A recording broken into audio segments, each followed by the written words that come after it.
everyone, welcome to my channel. My name is Jennifer. In this video, I'll be showing you how I made this adorable wooden snowman decoration inspired by a picture I saw on Pinterest. This is part of my Christmas countdown going on right now, so check out the other items I've made so far if you haven't already. So if you're interested in making the snowman or just watching for entertainment purposes, stay with me and I'll walk you through each step. I started off with scrap wood planks that are about 13/16 of an inch thick by 9 5/8 inch wide. I think this board actually used to be a shelf, as there are cutouts and blemishes I'll have to work around. You will need approximately 8 feet to complete this project.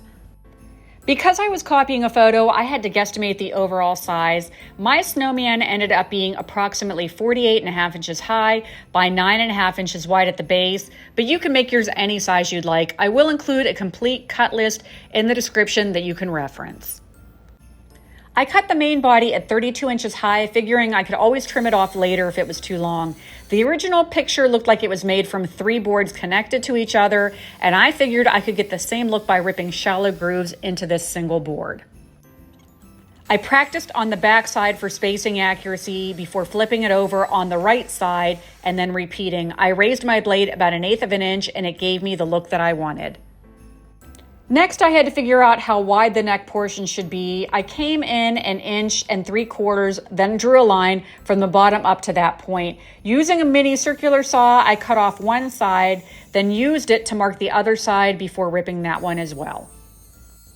I looked around my shop for round objects to trace to make the head and decided a strainer with a 9-inch diameter looked proportionate to the body. In order for the head to attach to the neck area, there had to be a flat edge, so I dropped it down slightly. I'd say it's about 1/2 inch before tracing it. I then used my jigsaw to cut it out, and when I got to the top portion, realized that also needed to be flat to accommodate the top hat. The flat area at the top where the hat attaches measures 4.5 inches and the bottom neck area measures 5.5 inches across. Absolutely every piece that you see in this video needed to be sanded after I cut it, so I'll just go ahead and add that blanket statement here. I used a 2.25 inch wide scrap piece as the scarf portion just for spacing, and then drew what will be the snowman's right arm and mitten.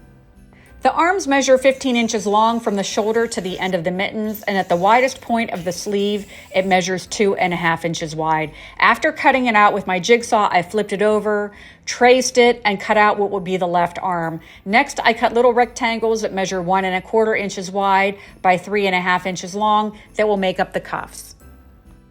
After that, I worked on the scarf halves. I initially drew and cut the bottom scarf piece at 10 inches in length, but later decided that I wanted it trimmed down to 8 inches. Using that piece, I flipped it and traced it, but lengthened it to an overall 12 inches.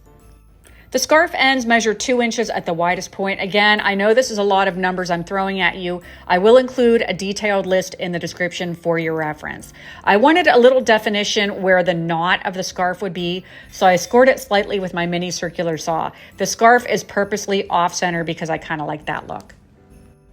Next, I attached the head to the neck using a biscuit joiner and size 20 biscuits and wood glue, of course, and then I clamped everything in place while I focused on the scarf collar area. It measures 8.5 inches long by 2.25 inches wide. It needs to overlap the snowman's body slightly, as the arms are somewhat beyond the body edge as well. I used the last of this green spray paint to coat the scarf pieces. Trust me, it was just enough. And I taped off the mitten area and spray painted them a nice bright red.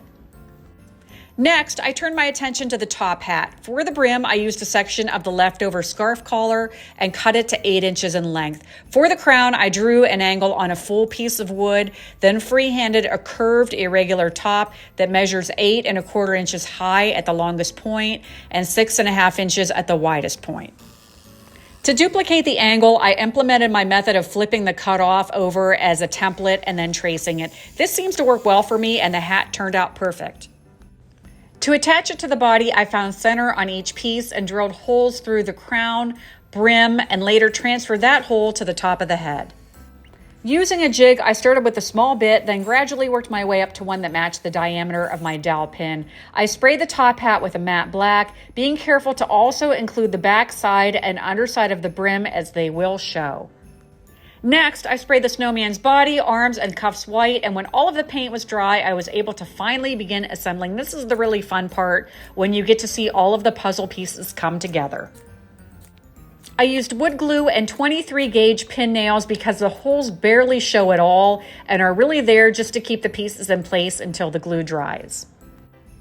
After assembling the arms, I realized I really should have drilled holes through the mittens so I could slip the twine through that holds the gift. This is an ornament that I bought on clearance at Dollar General after Christmas was over. I think I paid 10 cents for it. The last of the wooden pieces that I attached were for the hat. Now, this is one thing I wish I could do over again.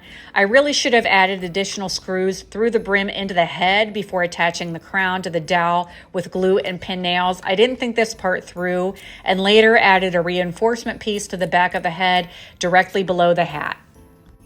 I took an angled cutoff piece to make the carrot nose and painted it orange. Then I looked for circular objects in my craft room and found these rhinestones. They don't come in black, so I used spray paint and clear coat so that they're a bit shiny, and the texture makes them look like coal versus something that's completely flat. While the eyes were drying, I worked on a little kickstand to keep the snowman upright. You could lean this against a wall or attach it to a base or kickstand like I did. I angled it back to lean about 5 degrees. I don't plan on putting it outside, or I would definitely recommend securing it to a base and reinforcing it.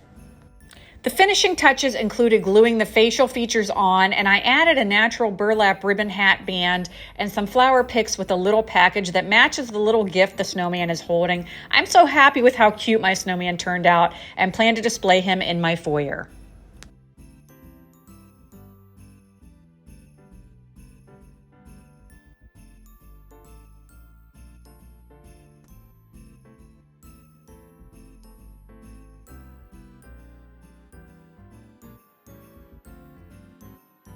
So I thank you for watching. I hope this video inspires you to make a snowman of your own or another craft project in general. If you aren't already following me, I hope you'll hit that subscribe button and look me up. You can find me on TikTok, Instagram, and Facebook as well. As always, I thank you so much for watching, and until next time, take care.